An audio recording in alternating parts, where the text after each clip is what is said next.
Well, So, welcome to another episode of Ramblecast. This was cool.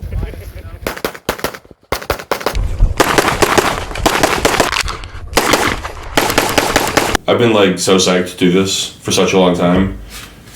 The FN 57. yes. And not just the FN 57. So this is an FN 57 USG, United States government. It's the only model of 5.7 pistol that was actually adopted as officially by the United States government as a duty weapon for certain things. Not just by some people at the DoD somewhere, but also by a lot of law enforcement departments and stuff like that. This is the coolest version of the coolest gun canonically. After the first splintercell or second, this was what Sam Fisher had.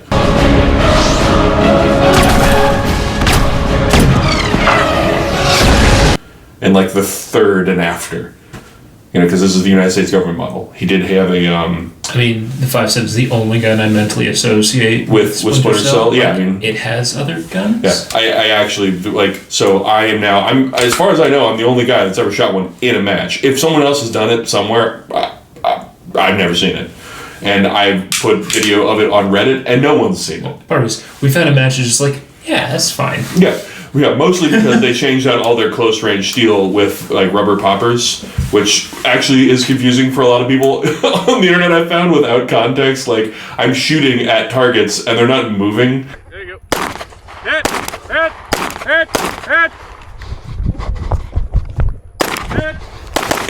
And you could hear the RO calling hit, and people were like, "Why? He's calling hit on anything."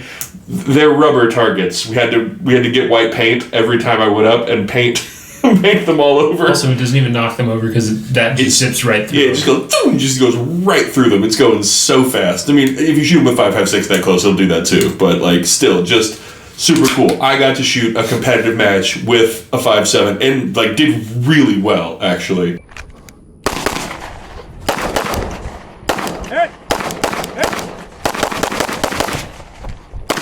Oh yeah. Yeah, 4th overall, 3rd in tactical division. The top 5 basically came down to penalties, and I had 2 oops-a-doodles and a footfall, and that took me out of running for number 1.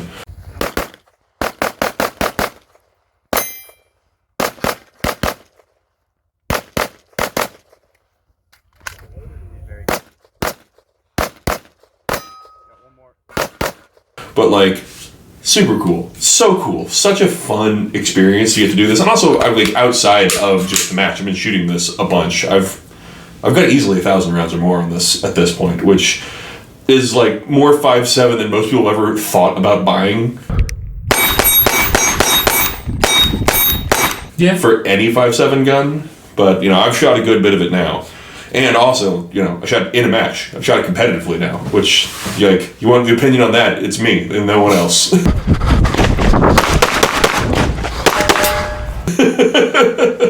For a number of reasons.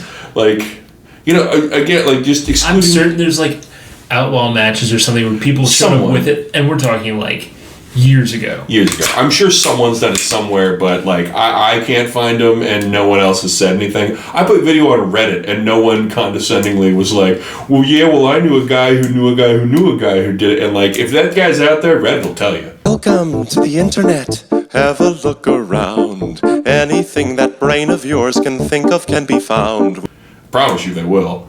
But that's their job that they elected themselves to. Exactly. But yeah, so I got to shoot a 5.7. I could do performance shooting, whatever you want to call it, with a 5.7. It was definitely performative. And it performs. So it actually, yes. I actually had to do this. I had to do a re-roll of this. I had to do it twice. So I shot. So we got this. I shot it a really good bit on just ranges. And I shot it at range days and did training with it and all the dry fire, all the stuff I normally do to shoot a match with a gun. And I had heard that there was, because this is an older model, since the USG is, it's one of the first models of 5.7. So there's the Mark 1, and then there's the Tactical, which is actually the first, it's the splintercell cannon. That is the gun that Sam from Fisher. Sam Fisher from Splinter Cell uses. It is the 5.7 tactical. It's literally the Mark 1, but with a single action trigger, not a double action, because the Mark 1 is a double action only gun.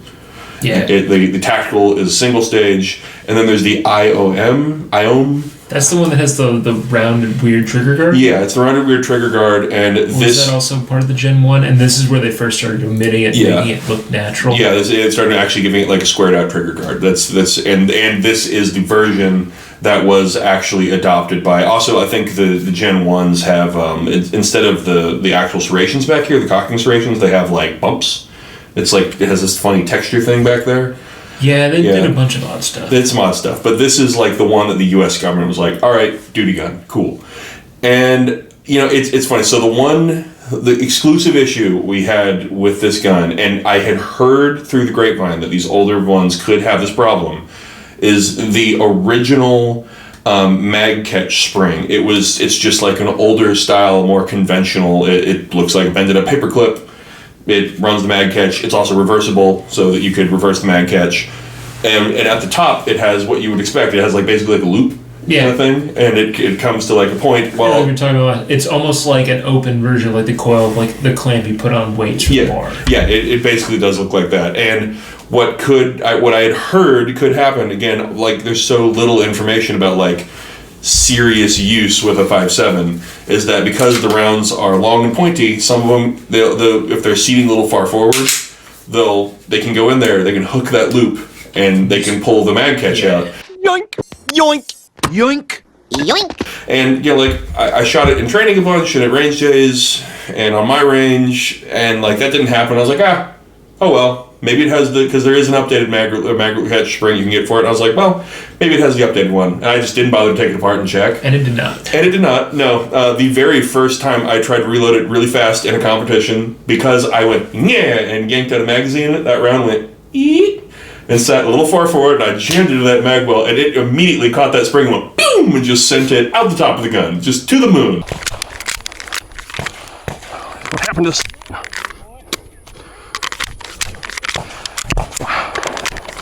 What the... Monkey hand! What is happening? It's somewhere out there. It's out there somewhere in the void. It exists, but It's been replaced by what I would call like what the design should have been in the first place. Absolutely, yeah. So especially just considering that you've got these little little rocket rifle rounds, point screwdrivers. Yeah, I know. Yeah, so the new updated version, which as far as I can tell, I think is maybe what even, because they didn't distinguish when I looked it up between any of the models, including the new Mark III MRD one. Yeah, Plastec. Slidey. Yeah. It's also got like a pretty stout recoil spring, honestly, for what it is, which makes sense. Because the slide weighs nothing. Yeah, it's absolutely nothing. But so you can confuse the Tokyo Marui version for this one. It's the only one where that's true. Fair enough. But yeah, the old recoil spring, or the old not recoil spring, the old mag catch spring, you take it, you swap it out, and the new one is like a leaf spring. It's really thick. Oh yeah. No, it is considerably beefier and actually needs to be like cut and fit into the frame. Yeah, well, so in the USG, which makes perfect sense. Yeah, it does. So the other ones basically. Well, the other ones are cut for it. Yeah, the other ones are cut for the updated one. This one just the frame needed to be cut. Yeah, well, apparently the modifications sometimes involved cutting the frame, but the good gunsmiths over at Collector's Firearms in town, they were like, we've seen this, and they trimmed they trimmed the spring. Yeah, they got the new spring also, it, like on top of being much thicker and fitting in the frame much tighter, it also at the top where it could be hooked, it goes and it bends forward, so it can't be grabbed anymore. The actual fix. This is what the design just should have been, even if it was the original style of spring where it's just coil wire. Like, just don't put it in the way there. But, you know, they clearly learned. I'll give them that. Yeah, they learned. They made a fix, and the fix works.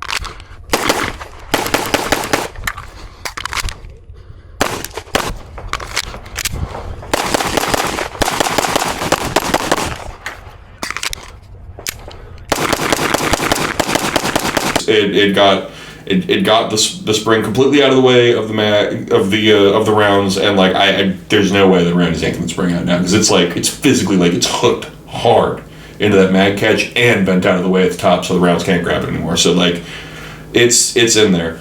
other than that one issue, like with none of the 5.7s that we've messed with, have I had any mechanical problems with. They're insanely clean guns. Yeah. They're like, because the casings they're all lubricated. They have to be.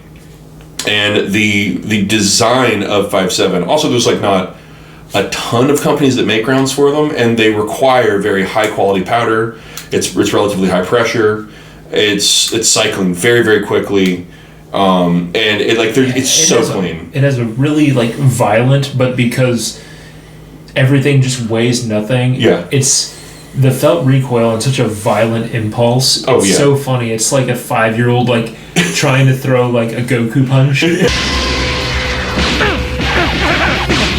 Yeah, no, it's hilarious. It's hilarious. Like they're incredibly clean guns. Basically, like you shoot it, all the gas just goes whoosh, and any the blast. That's the other thing about it. Is when you shoot it, it has the blast of something that like that would be a more considerable round recoil, and it just the first few times shooting it, you just go bam, and you're like, it felt like nothing. Yeah.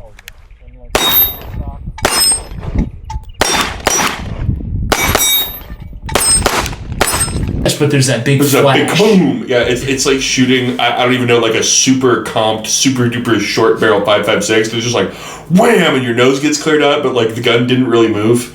Yeah, the recoil. Yeah, so like it is mechanic. They're super clean. It's mechanically been crazy reliable. Every 5.7 everything we've shot, they're like you shoot them, it almost doesn't look like you've shot them because they're so clean on the inside. There's no gunk. There's no carbon buildup. There's nothing inside the gun. And then the recoil impulse it's not non-existent.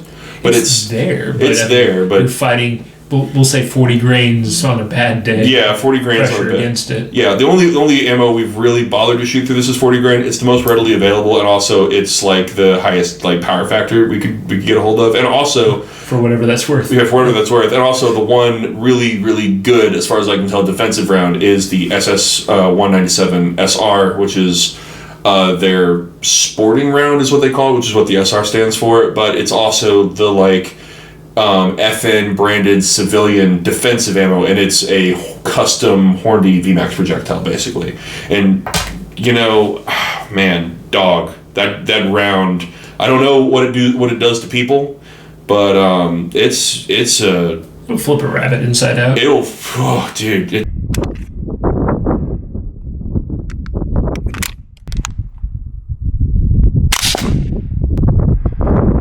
God, that sound. Sound like I hit him with an explosion. Oh, good Lord. Well, that is just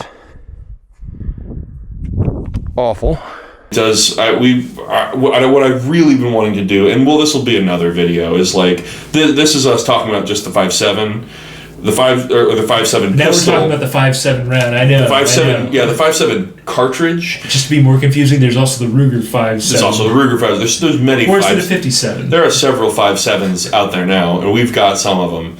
But like, we'll do a whole other video on just the round itself. Like, all I can say is the lore on the round isn't quite the lore, and it's no wonder. I mean, it was for decades. It was this gun and the P90, and a couple people used it. Some military guys used it. Some law enforcement guys used it. And there's also MPA made an MP. A Mac 10 alike. Right. It does chamber that. I completely forgot about that. But yeah, there's like that'd been around for a while. And then finally Ruger made a pistol, and then now. Well, I think Ruger did. None of the other companies made them until they lost the patent. Yeah, no, it's just up until recently. Up until recently. I don't think it's the patent. It was just like Yeah. Someone needs to do something. Someone needs to do something with that bullet. Well, and like again, up until recently, there were exactly 2 guns that shot it. There were a very limited number of rounds. No, it was very, very expensive because it was so limited.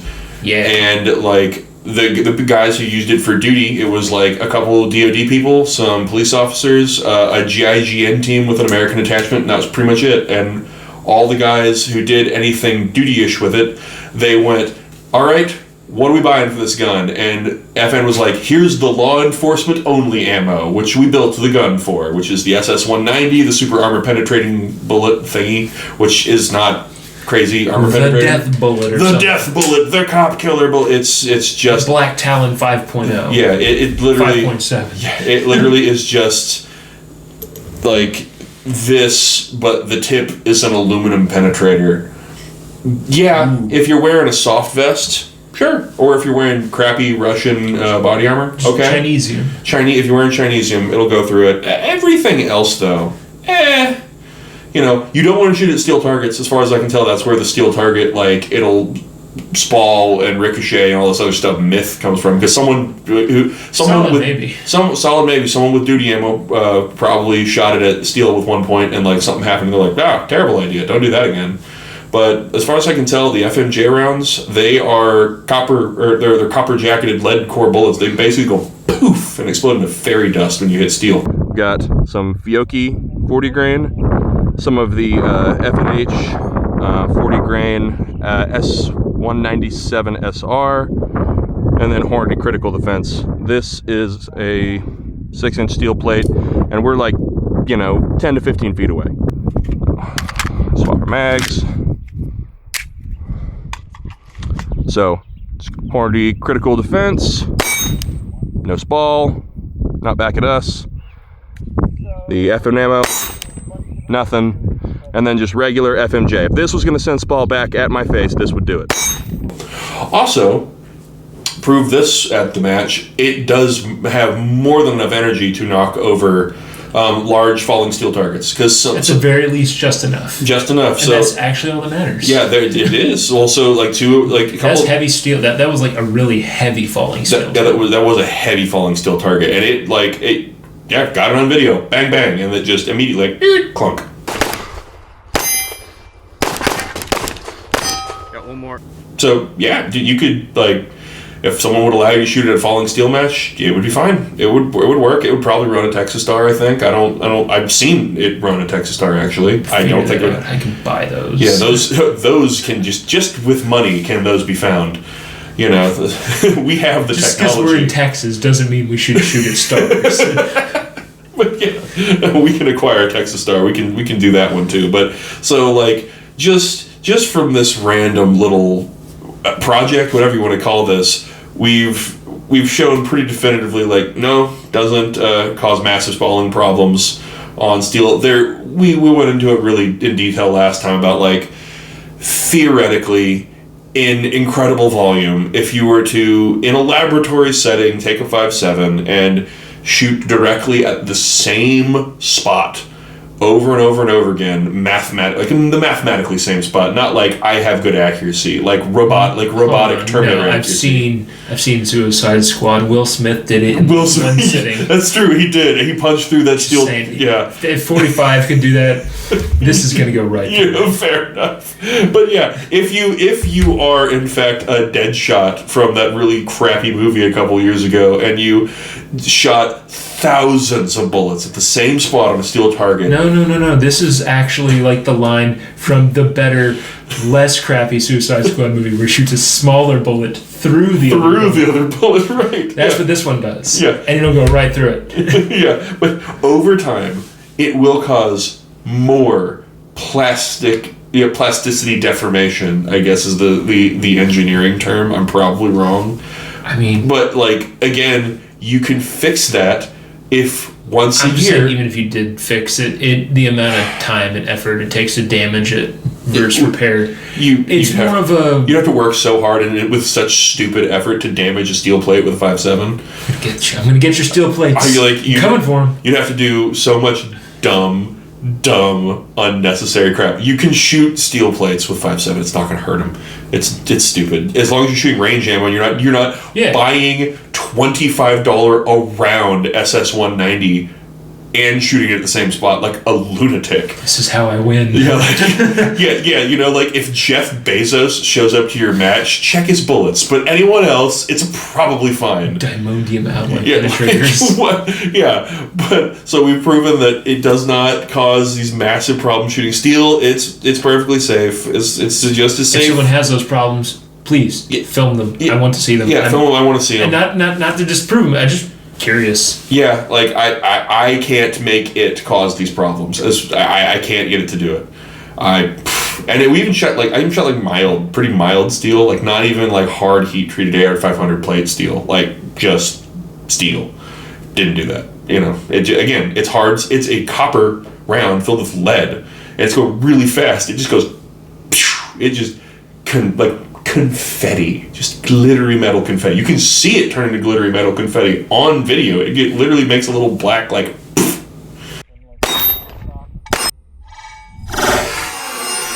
You see dust. Yeah. It's like it doesn't do that, as far as I can tell. May I be proven wrong, but I'm all for being proven wrong. But it does mean people took him out and shot him again. Yeah, but you can shoot steel. You can make steel fall. It's got enough energy for that. It doesn't damage plates. It doesn't ricochet at you. It doesn't do any of that. So the lore isn't the lore. Now, again, from a performance shooting standpoint, like, it's not USPSA power factor. I totally get why it's not USPSA. There's also no USPSA rimfire. Yeah. In two-gun, if power factor isn't a thing, like in PCSL, I think power factor is a thing. Some two-gun, like especially outlaw two-gun, it's not really, kind of is. There's just like a minimum caliber. I don't know, maybe, but as far as like a safety problem, I don't know, man. If you run a range, it's not an issue. Safety issue doesn't seem to be it. It's just more the rest of the story. Yeah, the rest. Like, I get it if you're trying to like, look, we have a standard, but you won't get scored, and that's sort of initially how it started. Like, we weren't looking for you to get scored on that. We were looking for like, what would it look like shooting this around and then shooting a regular gun as well? Yeah, so I actually got a hold of this to shoot in a match like maybe a year ago at this point, and I went around and that's when you bought all the ammo. That's just true. That's when I've had the ammo sitting around for a minute. I mean, and then again, I had in my head when we finally got approval to shoot a match, like, oh, I've got all that ammo. It turns out I've just been like, because the gun is fun. Well, it's also like shooting it. Got it in the first point, and I was like, hey man, you want to check and see if you can like shoot it at the match before you take that? And you're like, it'll be fine. You were like, literally like kick rocks, and you're like, it's not my gun. They said, there you go, bud. They said no. You want it back from there. I know. What do I do with all these little rocks? They're now sleeping rocks for a while. But then it was just like, wait, I can shoot. I know what I'm going to shoot at this match. Yeah. Well, I actually talked to the owner this time before that in person, and he was talking about replacing all of his close range steel, and because like people were shooting very close range steel with 9mm, and it wasn't falling at them, but like it was falling sideways a little bit. People were like, "Hey, what if we?" And one of the other guys who's he works with the match. He's also like stage designer. He's also printing these really honestly pretty badass rubber like poppers and stuff like that. He's like, I got a solution. Shoot whatever you want at him as close as you want, and it just sails through these rubber poppers. And I was like, man, that opens up all kinds of stuff. And he's like, yeah, there's no like the match we've been shooting this at. It's called Iron Souls. Super cool concept, dude. Iron Souls is for the boys. It's tactical games light, and it's just a chill hang, shoot bang, have a good time. Keep everything down to 180. Yeah. That's the only real part of it. Yeah, the only real rule. Yeah. Shoot that way. Shoot the shit with everyone else over there. Yeah, and also the point it's good times. It is such good times. Also, like, there are divisions, but like the restrictions in them are pretty loose, and the whole point of it is like, hey, like, you have gear that you're presumably using for whatever, carry, home defense, screw around, whatever it is. Test it. Come out here, put your gear on, run around. Mom's basement has been moved outside. Yeah. You will now LARP here. You LARP here now. You're one of us. Ape together strong. Ape together strong. And, like, man, you want to come out and shoot 380? Okay. Who cares? Like, there's not, like, a minimum or major power factor as far as I can tell. Just, come out and do the thing. Blast it. Find out where your gear works and doesn't work. You've got 90-odd seconds. Yeah. Yeah. It's a great time. So since they made that swap, like, it doesn't, since most of the steel is these rubber things, it doesn't matter if you're shooting 5.7 or if there was a spalling problem or not, because most steel's rubber, except for like a couple large, falling steels, and they're at a significant enough distance away, and the stage is set up so that like you wouldn't be shooting them and it coming directly back at you. So, whatever's fine. So I got approval to run the 5.7, and like, we'll just talk about it from like a shooting perspective, like it go burr. Oh, wonderful. So the one of the things, if you don't know how a 5.7 works, I would pull the trigger for you, but I can't because it has a magazine disconnect. When the magazine's out of the gun, this gun is now a paperweight. FN holdovers World War II. Yeah. Before that, when they were making the HP 35. Yeah, so like fire, it's on safe right now. Trigger no pull. Safe. Trigger still no click. Because there's no magazine in the gun, so the gun will not go. Like a high power, you can delete that. But that's also not our gun. Yeah, exactly. But so that is one of the questions I've gotten is like, what's the trigger like? It is an internal hammer gun. That's why there are double action, single action versions of it. There are like it actually does have a hammer. It's just inside. Well, it's double action or single action. There's no DASA version. But it's an internal hammer gun. It's not like a striker fired gun. So the trigger pull on it is actually like, it's wonderful.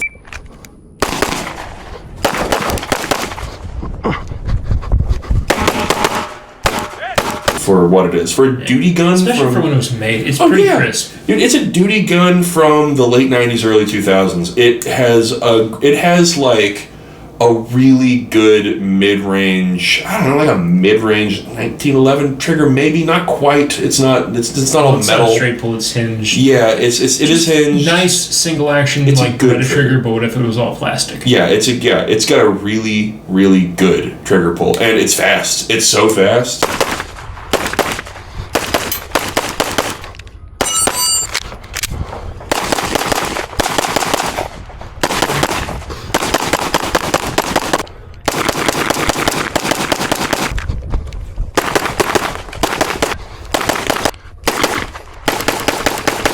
And because of how little it recoils compared to 9mm, like we were comparing it, like I think in the last video we talked about it. It's like this, for all intents and purposes, the way that it's set up, like you got iron sights, you've got like, there's not a whole lot of frills on this. It's just a duty pistol with a light is this setup. It's duty pistol with a light.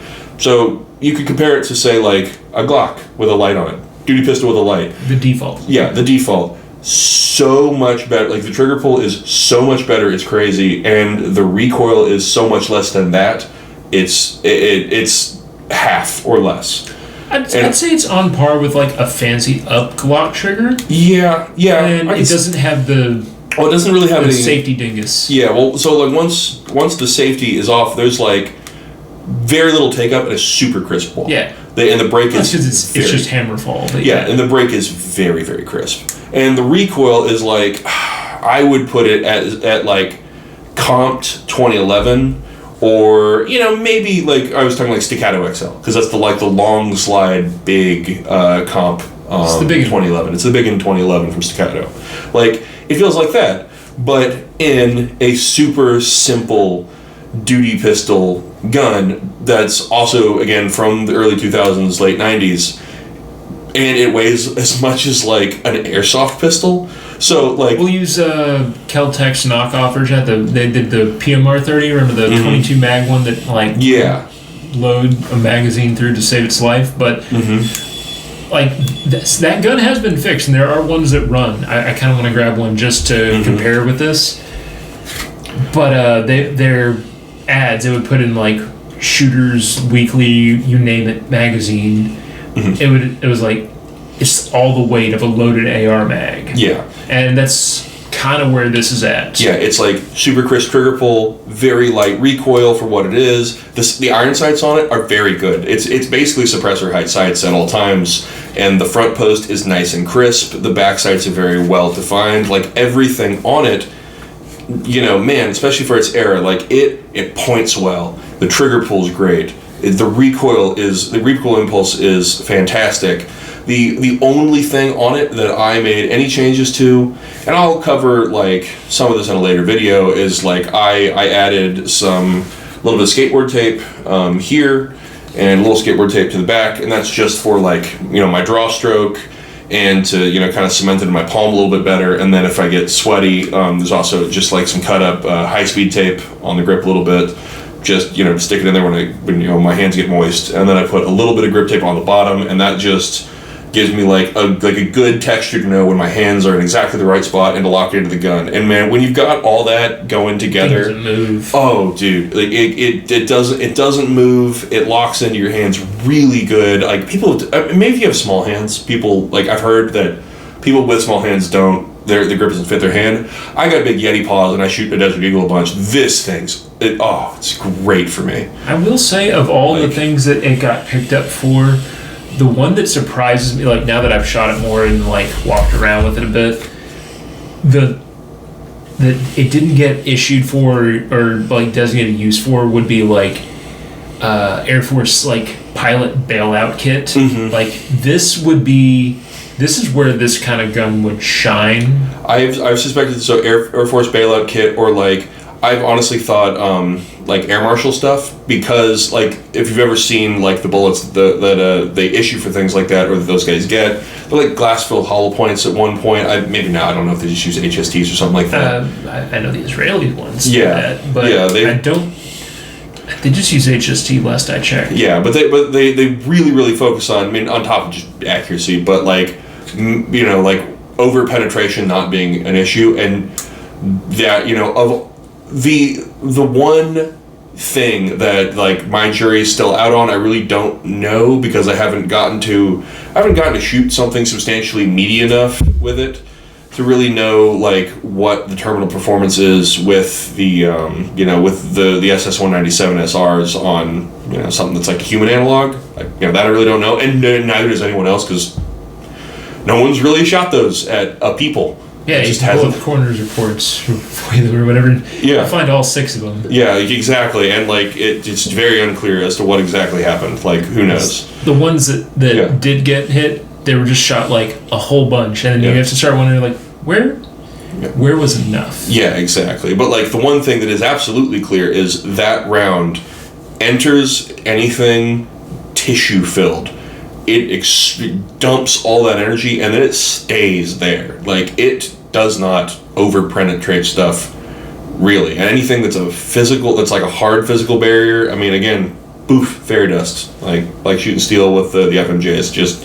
It's a very interesting, at the very least, like drywall. Karnikon, again, just go back to the old days of YouTube. He shot the P90s through pieces of drywall, and it started to keyhole really, really fast. My body is a temple! Yeah. Anyway. Mm-hmm. Yeah, like, I don't... again, I don't have any hard data, and nor does anyone else, on like what the exact lethality of 5.7 is overall, but I will tell you is that... a closely guarded DoD secret. Closely guarded DoD secret. Only third echelon knows. But what I can tell you is that it's incredibly easy to shoot. From like a performance shooting perspective, it's fast, it's crazy accurate. I mean, 5.7 as a round is crazy accurate. I've got we'll do another video on the 16-inch Ruger, but I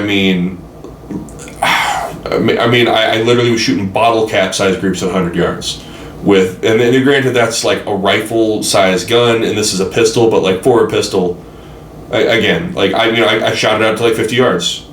Like, put it in like one of the little pasties, no problem. Yeah, no, it's an interestingly accurate little gun. Yeah, I've seen people shoot it out to 100 before, and like forever and a day ago, and I'd just go to the range, and like once every other blue moon, some dude would have one of these things, and you just see him like not putting a great group together, and then occasionally they were, but it would be like at 100 yards, it was just like inside a regular. Like those old paper targets with the guy doing this. Yeah. Well, and like I know it's one of the things that has kept the 5.7 alive there are certain states that only allow you to handgun hunt, and I know that there are people that go deer hunting with 5.7, which is actually why I was curious about. One of the many reasons why I was kind of curious about, because like there is all kinds of lore out there about 5.7, other than just like it's not safe to shoot steel and stuff like that, and like it's just overhyped 22 Magnum, or it's expensive 22 Magnum. And it's not that it's not. It's not that it does more. Yeah, it does more, and I was like, well, like like I know people who do. Try to explain to someone like how much more just like a centerfire cartridge does than a rimfire. Like, it's there's a lot going on there. Yeah, like the mechanical accuracy just using that round is better, and also the round when built correctly, and there is at least one really good round out there for it. Terminal performance does not seem to be the same. As compared to like 22 Winchester Magnum, as far as I can tell. Like people are deer hunting with it. I wouldn't take 22 Win Mag deer hunting. Like that. No one should. But people are taking this deer hunting. So and enough to where that it's like it's been somewhat popular as far as I can tell. Like there are people who hold it in relatively high regard. Now that may just be because you're packing through, you're walking through the mountains and you have to go pistol hunting, and that sucks. And they're like, and that this gun weighs nothing. It's easy to carry around. That may be it. At least it weighs nothing. At the very least, it weighs nothing. And maybe if in the scenario where it's a nicer gun to carry around than something else, and it's if you get it close enough, it's enough to put down a deer. Maybe that. But there's this thing is used somewhere in a practical sense to get meat from things that are like human-ish weight. So I don't know. I really don't know, and neither does anyone else, as far as I can tell. They won't tell us. They won't tell us. The sauce is secret. Still secret sauce. But like just from a shooting perspective, it's wonderful. It really is wonderful. I don't super pleasant once you get over the initial like blast of it and realize there wasn't a recoil. It was just blast. It's all the blast of a 10 mil, all the recoil of a 380. Yeah. The only thing that I don't love, and it's the same thing that everyone doesn't love about the 5.7, is the weird European safety. But that's not even European. Yeah, it's just the 5.7 safety. Just the 5.7 safety. But what's funny is this was a very easy transition for me because I've shot the Desert Eagle more than anyone. One part of my sort of like motor control thing for taking that safety off on the Desert Eagle was I would take my thumb and I would flip up the safety as I locked in. Well, in this, instead of flipping it up here, I just rotate down and it's off, and then I'm on. So like the training transition for me was nothing. I was just one time it helps. Yeah, the one time it helps. Outside of a Desert Eagle. Yeah, I just gave myself weird muscle memory from shooting Desert Eagle a bunch, so I transitioned to 5.7. I was like, I do that same rotate thing, and God, it's like the safety's off and I'm on. Like, okay, cool. Like it wasn't. And the magwell could be a little better if it was flared. It would be nicer. It's already so long. You're just gonna make it into like this huge, massive ordeal. Yeah, like literally safety-ish. A problem that's solved with less training. It's train-aroundable. It's train-aroundable enough. It's fortunately because it is ambidextrous. And it's one of those, if you miss it trying to disengage with your support hand, you can't just flick it off your finger. And you can, if you were doing one hand, you can engage it one-handed as well. Yeah, it takes less. It's not terrible. It's not terrible. It takes less training than you would think looking at it. The first couple times you do it, you're going to be like, that sucks. If you only shot it one day as a loner, you're never going to get good at it. Yeah, but if you actually do, what I do for all these videos, which is sit around and dry fire a whole bunch, within 30 minutes, you won't care at all. You won't care or notice. It's very like the Desert Eagle was kind of tricky because that safety is very clunky. It's chunky. You have to make sure you hit it right and clack because there's some force required. This is very easy, and it's tactile too. You can hear the click, and you can feel the side the little the texture they get on the side is very, very noticeable. You can feel when you touch it. And you can tell when it goes. An AR trigger. Yeah, not trigger. Safety lever. Yeah, safety lever. Yeah, you can tell when your finger's on it. You can tell when it goes, when it engages and disengages, and it's very easy to move. But not so easy to move that it happens accidentally. It's not as big a hindrance as you would think. Snickety. Yeah. I'm trying to think of a phrase to explain that tactile-ish. I've shot every every gun that's kind of like this under the sun, which would be your Glocks that are just your iron sight Glocks with your M&Ps, all the things that are kind of just your standard, your PDPs, your PP9s, everything that's this duty gun profile, just the simple duty gun, and I have no complaints really, other as a shooter doing this. It does some things. I would almost want one of these in this profile in 9mm. Yeah. If it wouldn't like blast itself apart, I actually if love. It was a 9mm, yeah. I'm curious if 9mm would blast it apart. Yeah, I don't know, but as a shooter, when it's in profile and function, and the weight is really, really nice. Yeah, as a shooter, when it's in operation, it's a wonderful, pleasant gun. It feels like a Gucci Caltech gun. Yeah, it does. Yeah, that's actually a pretty good way to explain it. It's like you pick it up, and like a lot of times with Caltech, and again, Caltech's always hit or miss. They went up Caltech with the polymer slide. Yeah, they did. They did. Well, and also there's like there's some metal parts in there where you really, really want metal parts. I mean, Caltech has the metal parts in there. There's no wood screws in this. Again, I can't stress, I love Caltech because I do love Caltech. You get really interesting, rad ideas out of them. Are they always functional? Sometimes, and when they are, it's so neat. Or sometimes no, and then they like the choo-choo train of cocaine comes back around again. They're like, all right, and then they just they fix it, like or something, or it's different. Who knows? Like, but this one is like, yeah, you pick it up and it's like it has that kind of plasticky feel in some ways, but it's clearly like it's a high quality. It doesn't say Mattel. It doesn't say Mattel. It's got everything on it feels like light, like very light, but very, very high quality. It's wonderful to shoot. The trigger is great. I really have no gripes. Like, the stippling is actually also really nice. The stippling is really especially nice. For a gun made when it was where everyone was still like, what do we do with polymer guns? Yeah. What if they're really slippery, or they're like that? What's the really aggressive Glock Gen 2 frames? Oh, yeah, I know what you're talking about. Where it's like shark skin. Yeah, just about. I highly, highly suspect it, just because of how wonderful this thing is to shoot. Like, if for whatever reason I know why this costs as much as it does. Well, in times past. Right now, actually, it's kind of funny.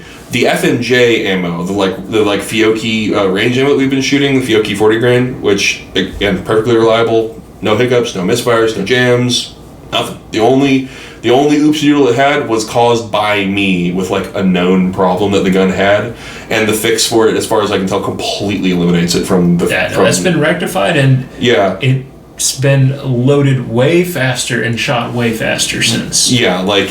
So like the rounds, the rounds, the FNJ rounds are like, I would say, a little, they're around competition, like 124 grain pricing or 147 grain pricing. They're like 30 to 38 cents a round if you watch, like, say, AmmoSeek really religiously. Just like, so that's like that's not 115 grain like bucket 45 pricing. Auto price. Yeah, 45 auto price. But the defensive rounds, you're paying.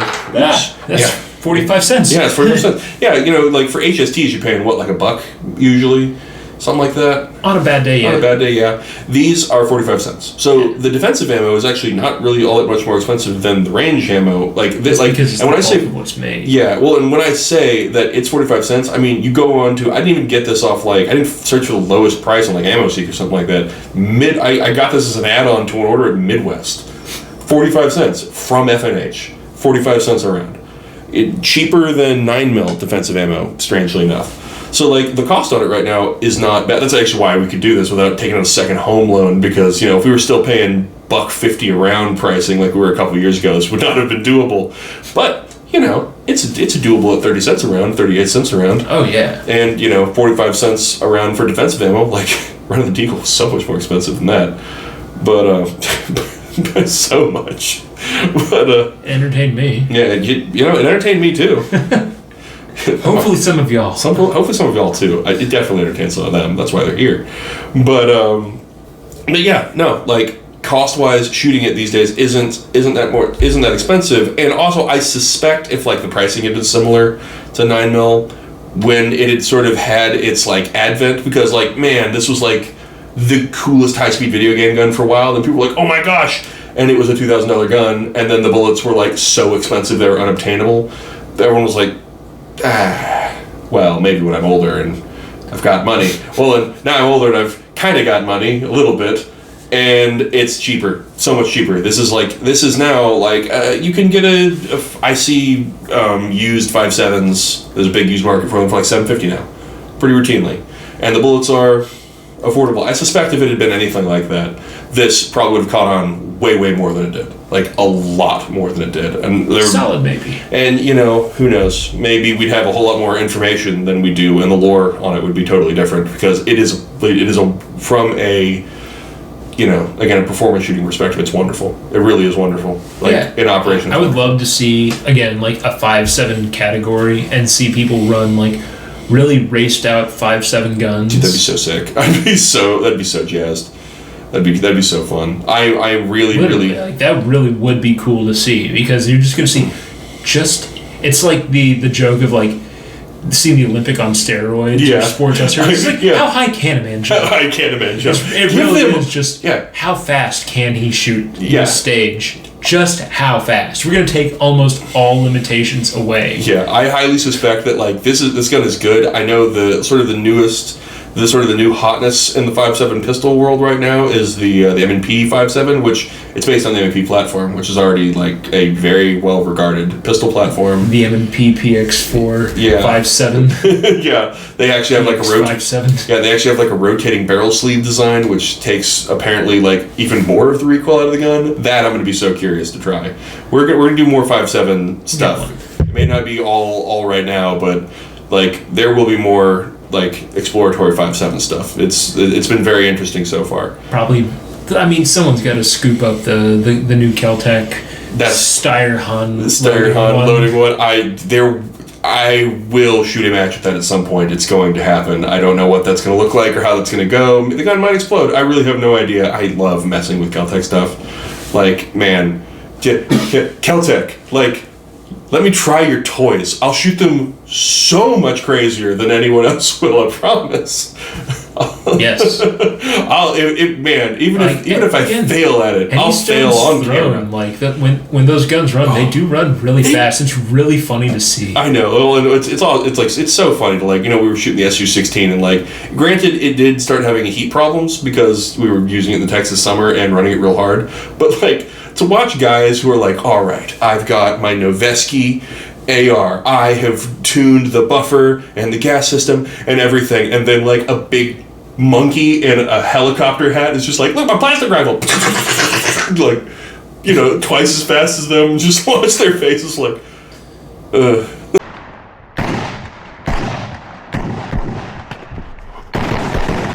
It's like so funny. Like you totally can do crazy stuff with the Kel-Tec. It's great. And I'm gonna get we're definitely gonna do the top loading Kel-Tec in 5.7.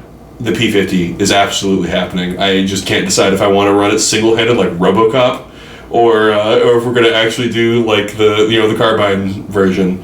Maybe you have a hearing problem. Both would be so fun. So fun. I mean, it's totally doable either way. Yeah. There will be more 5.7 stuff. There will for sure be more 5.7 stuff. It's a modular platform, right? But yeah, for now, like the 5.7 handgun, the only one I haven't really gotten to mess with is the MRD, which as far as I can tell is like a squarer version of this with a dot mountable stuff. Which there hasn't been a Splinter Cell game out in a while, so I kind of forgot about the MRD. Not since 2013, I think. Yeah. Yes. Yeah. So 5.7 it is. Yeah, I think you can dovetail these, but no, the side is fine. That's a bad idea. Don't do that. Tack. Yeah, don't do that. The 5.7 in the cupboard. Yeah, but yeah, no. That will defend against a home invader. Yeah, this gun is just from a shooting standpoint, it's wonderful. Oh, absolutely. Wonderful, wonderful, wonderful. I want to shoot it more. I love shooting it. It's fun to shoot. It's fast. Really fast. Yeah, like if the jury is out on the lethality of these rounds, I really don't know, just because nobody knows. But like, man, if it's like, like we were talking about, like, hey, maybe like if life is an RPG, like maybe 9mm does like really good 9mm HST, maybe it does 150 HP damage. And maybe not 5.7, like the defensive ammo, maybe it only does like 100 HP damage, like it's less. But human beings might only have 90 HP sometimes. If that's the case, like, I know I would probably I'd shoot you a lot faster with this than the Glock from a comparable era. That's for damn sure. You know, I don't really know. But yeah, like from a shooting standpoint, it's a wonderful gun to shoot. It's a great gun to shoot. It's fantastic. Oh, Yeah. Don't really know what duty or carry or anything else looks like in terms of like, is that practical in terms of putting 5.7 in people that are trying to hurt you, but the gun shooting wise is wonderful. Also, I did carry it for like quite a while just to see what that was like. It weighs nothing. It's super light. It's a big, full size, very, very capable, very, very fast gun. Yeah. Like I can shoot it like a madman. I can shoot it super duper fast. I can put rounds on target fast with that gun. I can draw it fast, like even from concealment. It's great for that. I'm a bigger person. Like a really, really small frame person would probably have a hard time with it just because it is the size of like a Glock 17, 19.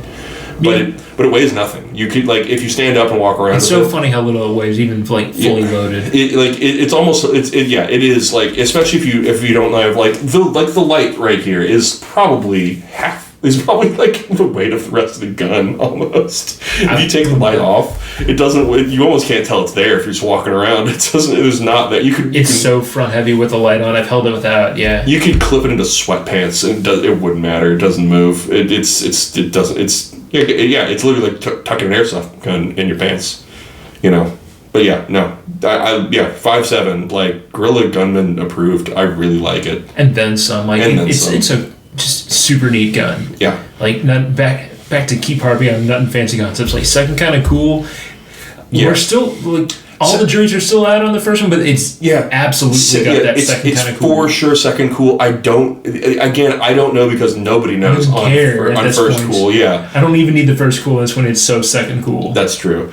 I mean, I did carry it, so like after I shot it a good bit, like I put the spicy bullets in it that as far as I can tell, will like I know I wouldn't want to get shot with them, and I'm assuming no one else does either. I mean, and I didn't listed literally every bullet. Yeah, every bullet. I wouldn't want to get shot with 22 LR either, but I know it does more than that. I don't even get shot with 22 short. Fair enough. I don't want to get shot with pellet gun. Getting shot doesn't sound fun. But I carried it. I to some degree trusted my life with it. It's mechanically perfectly functional. I have absolutely zero doubts if you pull it out, like it's going to shoot bullets, and it's going to keep shooting bullets. You're going to put more magazines in it. It's going to cycle those magazines too. It is not going to stop doing that. Oh yeah. Yeah, like it does the functional gun stuff really, really well. You know, again, just don't know how lethal it is. That's the only X factor with 5.7. We'll find a hog. I will find a pig. I will find a meat tractor that is like large human weight, and we will put 5.7 in it, and we will cut it open, and it won't be on YouTube because they'll get real mad. That is going to be. We're gonna have to set up a Patreon just for look, come check out the worst exploratory surgery for science. You know, stuff like that. Or whatever we're doing. Just, I think they get mad about just loading magazines on camera, so, you know, like, that, it's loading magazines on camera. It'll be a Patreon event. But yeah, no. Like and subscribe. Do that whole thing. And also we'll do a whole video on this, too, but picked up a really, really cool new sponsor. Dummy. Yeah. I mean, like, it's an energy drink company, which it is. Everyone's seen every version of these energy drink companies. These ones actually pretty dang good. Yeah, like, I enjoy them. I've done all the energy drinks. Nice enough to sponsor us. Yeah, it's just honestly it's like that I actually did like it. Yeah, I actually do like the product, but like I like all kinds of energy drinks. This one seems to have like. There's really no artificial stuff in here as far as I can tell. I mean, like, it's like the guy who runs the place, like, he has a Discord. He like talks to pretty regularly. He seems like a relatively normal dude. It's made in the USA. The shaker cups are made here in Texas. It's very affordable. You know, like if you're buying the shaker, like a shaker cup is like $17 for like a nice made in Texas shaker cup. And then the little like the tubs are they're like $40 for a tub, and it comes out to like, because you really only want one serving, which is how like the it's meant to be used, but it's like 35 servings, I think. So it's like paying like $1.20 per like morning with some wake up, which is better than buying a Monster at the half store. A Red Bull. Yeah, half a Red Bull. Yeah, like whatever Red Bull costs. Yeah, like it's reasonably priced, and like it also like just formula wise, it's almost like tailor made for not it. It certainly wasn't their intent when they were making it, but like for if you're a shooter, it's like 2 cups of coffee, taurine, which like prevents jitters, so you're like your hands are actually steady, and then it's got a nootropic in here, which like seems to work. I've used it at work, and I shot the match with the 5.7 on W. Like I woke up, we got in the car, put it in the shaker cup. Don't say it like that. Well, okay, on W. Like I was doing was mainline and W, but no, like I put it in the shaker cup. I drank it. We both did. We were like, okay, feeling good. We just felt awake, and we shot the match, and I felt clear, and my stage planning went really well, and everything seemed really clear in my head, and I executed my plans well. Like it worked, and I shot good. Like I placed 4th overall. Like, yeah, no, went great. It works really great for like for competition shooting. If you're like this is going to be way better for way better than drinking a Monster at the gas station before on your way to the match or something like that. Like works fine. And they sponsored a gun channel.